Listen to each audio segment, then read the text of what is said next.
je vais vous présenter une méthodologie logicielle qui est particulièrement adaptée à tous les systèmes critiques, tous les systèmes qui sont un peu fragiles. Donc il y a effectivement... Je crois que les gens qui ne parlent pas français. Sorry? No worries, I'm switching instantly. So I'm going to talk to you about smart contract tonight. Smart contract specifically in MultiSig. So now I need to get some power. Oh, it's moving. I will need a GPI.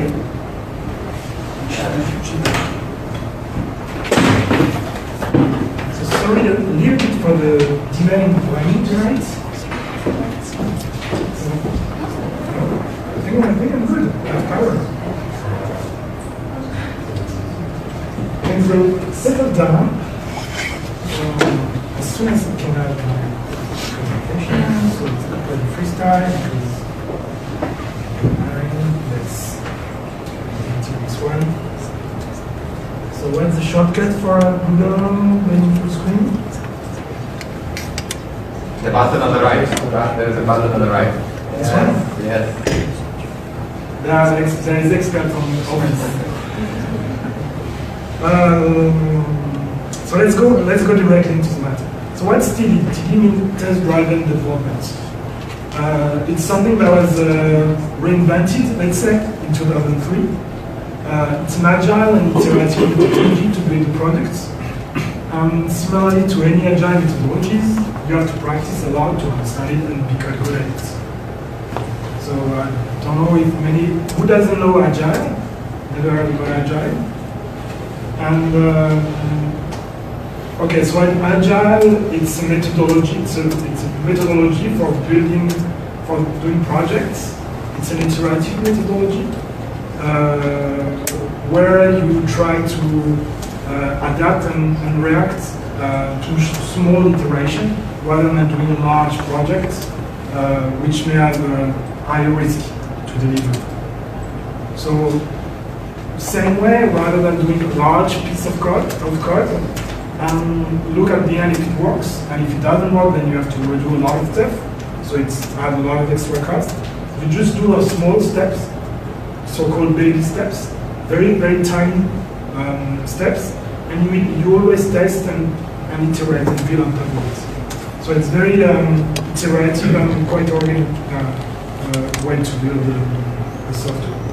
Not only software, I do believe that you can apply also to other things in software. So the consequences is that your design focus on the requirement first, as you're going to see it in the latest step. Let's take during this presentation. The code is also fully testable. Most of the time, except the last baby step you're working on, everything else is working perfectly. So you may be able to deliver your code at any point in the development process, development phase. All the features have been fully tested many times. And this test harness is really good because as all the features are test covered, it means you can break something and you have a test case that ensure that when you rebuild that small part of the system, you will have the exact same behavior because your test cases are covering externally the system.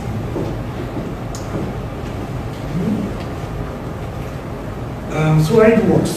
So as I said, it's iterative. So you first start doing the test cases. So you start looking at the user, at the code is going to be used. So you point yourself as the user and how you're going to use that code. So you design the API of the code, you design the feature, and rather than looking at how it's made inside. So it changes the perspective. Then you run all your test cases, and you ensure that the new test fails. Obviously, because you didn't write the code for the feature. It also means that you've done the little bit amount of code already, just to make your code compile. The least amount of code that your code can compile.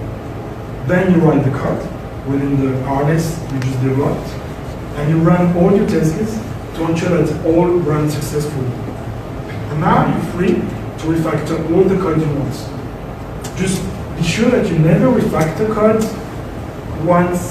when you're not in this phase. Because that means your harness is not perfectly tight, and you may have problems. You may have gaps that you may be going between in it. And when that's done, you can repeat and restart all over. So I have a question. Do you have a methodology to find a test case which is highly relevant for what you're trying to do? Because you're gonna see that's when we bring it to practice, because this is dev so it's hands-on, it's about experimenting.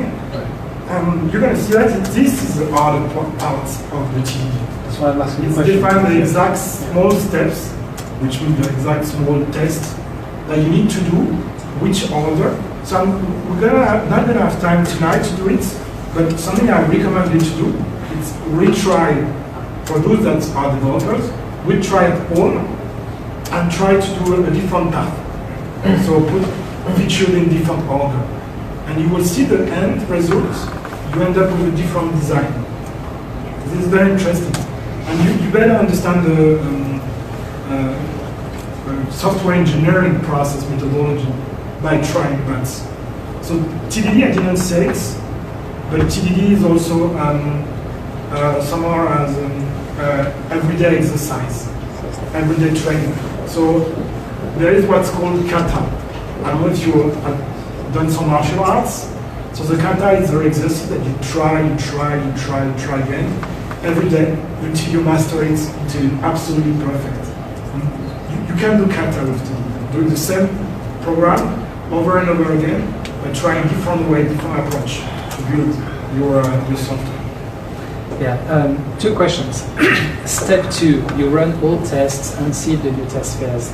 Does it feel like it's actually a regression testing for all the previous features that you basically submitted?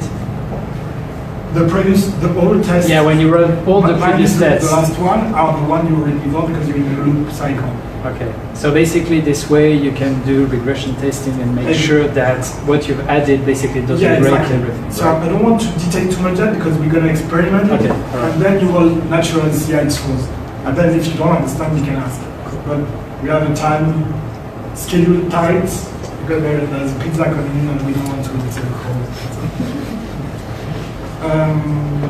So now you mostly understand why TDD is, as Misha said to me just before I start talking, this is mandatory for smart contracts. Because you can't afford it to fail. Once they publish, they can't be fixed. You can develop, as we saw last dev share, you can develop strategy to mitigate the risk by making modular codes and making some upgradable or some updatable within constraints. It's still costly, so you don't want to do it. And as Misha also told me, and I fully agree, when you develop smart contracts, there's a lot of things you don't see, observe, and have detail. For example, I've worked for Pelerin.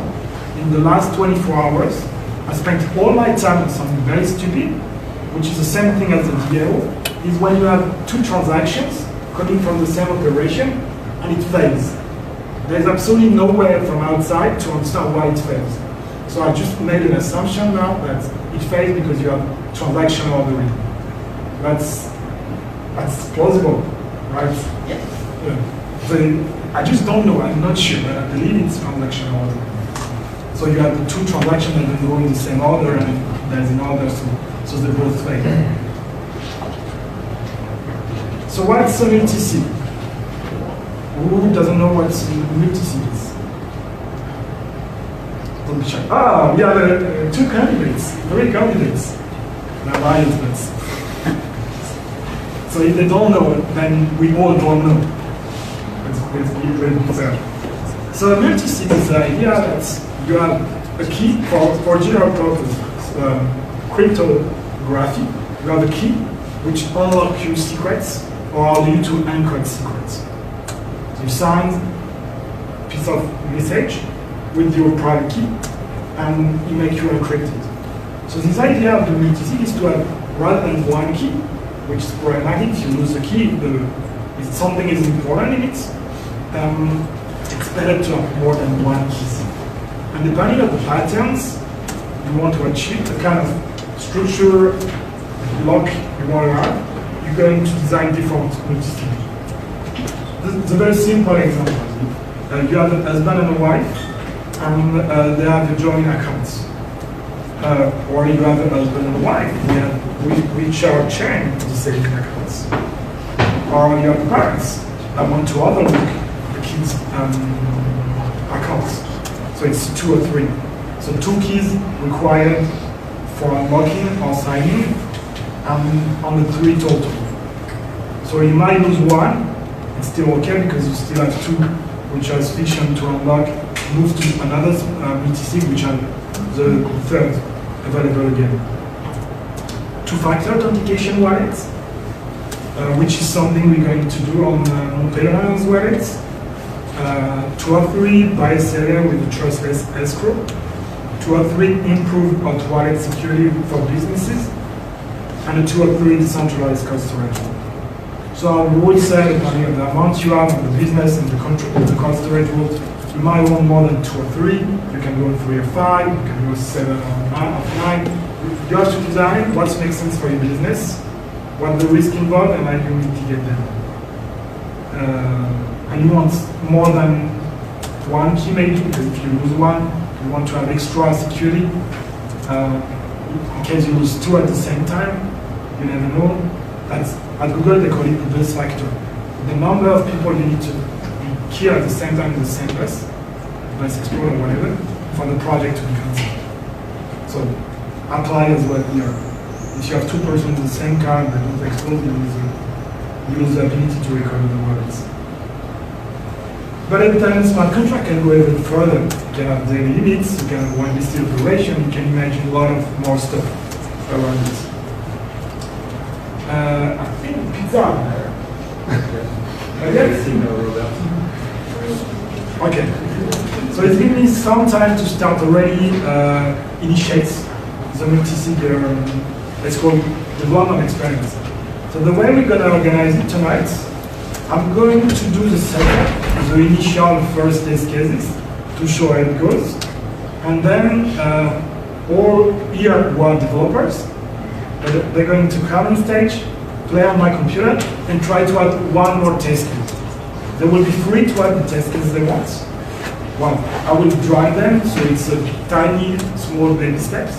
That's the only requirement I have, because otherwise you don't do relativity, you go in different directions. So I'm just going to do that, and we're going to try and experiment with different person, how we can build a MultiSig together. We're going to drive with a lot of expenses, so don't be shy, don't be worried. Here has some desired requirements. So manage the keys. You may want to list and remove them or not. We may drop this feature. We can store and transfer Pelerin, may or may not. We can operate all the smart contracts. So you can have a smart contract, and on top of it, you have so you whitelist on this smart contract that do something, you whitelist your MultiSig. Then only your MultiSig is able to do operation, which has been defined in or not defined in the smart contract. It can be whitelisted, so that's been they are specifically defined. And then you can put weights on the keys. For example, I have a CEO, so the CEO might have larger weights than me. Or you can imagine different scenario where you might want to share different weights. I'll let you imagine and figure what can be the weights. You can imagine some locking mechanism. So with a different quorum than the signature, you have different quorum that allow you to lock or put timeout on operations. And you can have daily limit on operation if you don't want all your smart contract to be withdrawn at once. You put a limit, so it takes more days and you have more time to react and also what's going on. So that's the end of my presentation. So let's start going directly into the code. So I'm gonna clean a bit because I didn't have time. So I'm gonna clean a bit. We're going to work in what do we have? Patient, very good patient. Do you see it? No, you don't see it. You probably need to shut down the lights. Let's try. I think it's better. Maybe I can put a little more darkness.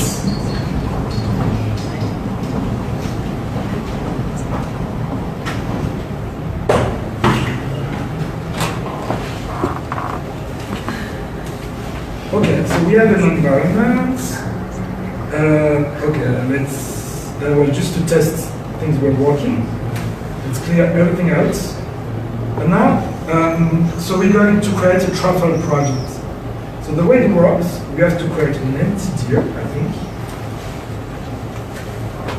We are then to do truffle inits. Doesn't work. Something already exists. Almost. And now it should work. So this sets up everything in this directory. So you have the contract directory, you have the duration, which don't have too much to bother today, and you have the test directory, which will be very interesting for us. And then we have the truffle config things that we don't have to bother right now. So what do we have in the contract directory? In the contract directory, we only have one contract, which is integration, not very interesting so far. In the test directory, we have nothing. So if I do truffle test, this is something from Windows, which is not nice. Something from Windows because it's consumed the truffle.js and the truffle command I'm typing there, and it doesn't know which one he has to do. The warning is okay, but I don't want to have it, so I'm going to quickly change that. Let's write to a new version. So let's do it properly. Let's do it properly. Window. So you guys don't want to use that view, right? If you have to go on the laptop, you don't want to use it. Okay, I understand. Very good. I'm a being Emacs, go for Emacs. No way. Okay, you can choose. But I will start with that because it's better for everyone. You're not familiar with command line, and we don't want to put anything else other than the TDD to that. Any other constraint. So what happened? What the reason of the warning? It has Solidity changed recently. I think it's 4.22, something like that, where you have to have constructor rather than the class name for compile without warnings. So don't worry too much for that. It's just to clean the setup. So now we have a clean space environment, as you can see. All my tests are passing. Everyone see it? Do you see it? Okay, well, let's try if I can increase the size. You're probably tired and there's no need for you to look at so I don't know where you're at.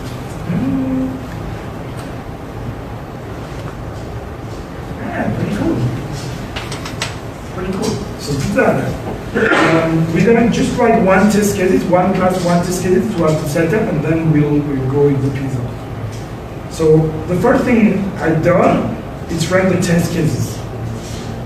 So now I know that everything is fine, my harness is ready, which doesn't do anything, but it still says that the environment is ready, which is very important, because you need your environment ready and correct to be able to test your test cases. So now I'm going to add one test case. So I'm going to the test directory, a new file. Let's not be very creative. Let's call it MultiSig.js. And I'm going to cheat a little bit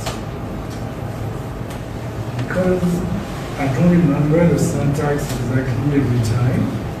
So I just want to ease the things up. Does it work? No. We can copy that.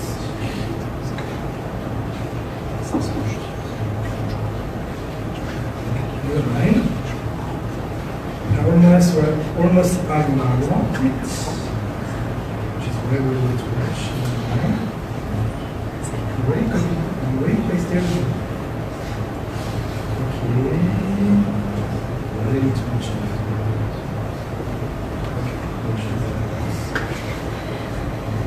Cards as well. Good. Okay. Let's so don't worry for now. What we're doing, it's MultiSig. I'm going to explain a little bit what I'm doing. So that I don't need it. I will comment that out for now.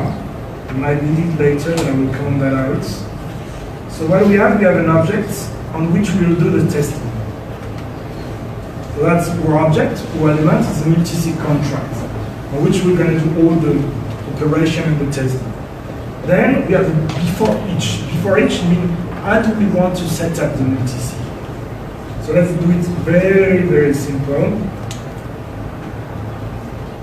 We're going to do just MultiSig. So we want the class MultiSig. And we can call it, well, let's not put parameters. Let's not put parameters at the beginning. So we just have one test cases. Let's it should what basic test case can we do initially? Let's say it should be not new, it should exist.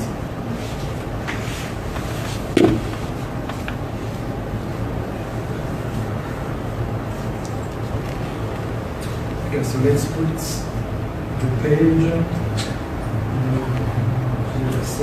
Yes. So that's the different testing we can do. So I don't think we have a middle.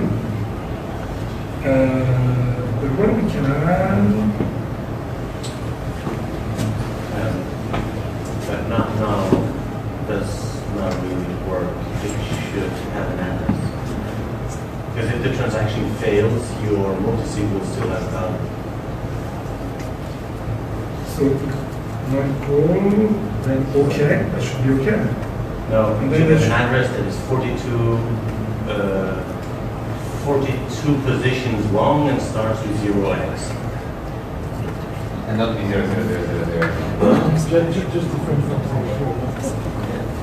Yes. No, but it goes around the correct length and starts with 0. And not be 0. So then what do we have? MultiSig, the address,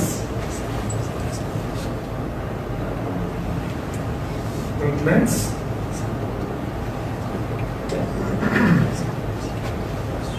I'm not so much happy with this testing. So is there only 42? Yeah. Let's just try this. So to make it work, we just need to create a new file, which is MultiSig. Sorry. It's going to be an empty contract.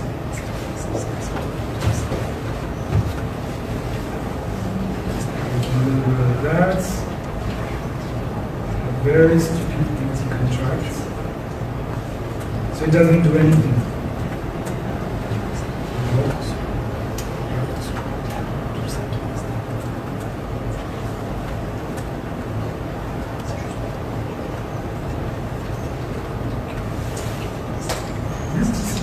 Obviously, because it's going to import it.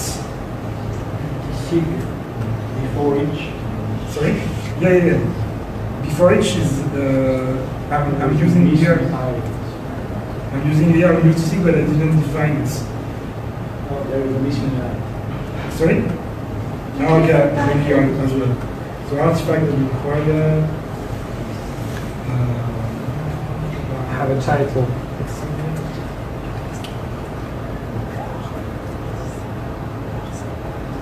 And it's He says-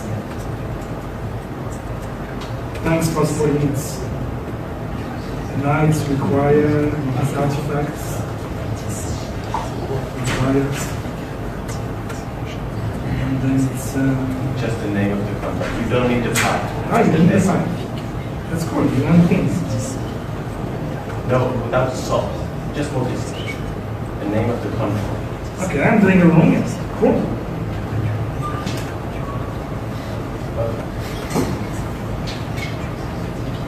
So do we have it right? Yeah! We have the contract. We're going to follow the time for the pizza, just what I finished before. So we are doing we don't do the meetup for ourselves, we do it for you. So we'll be very happy to have your feedback on what we do, what we can improve. So now we can. I'm happy to get any calls or some. If anyone would like to talk for like 5 minutes lightning talk, then please don't be afraid and get in touch with us.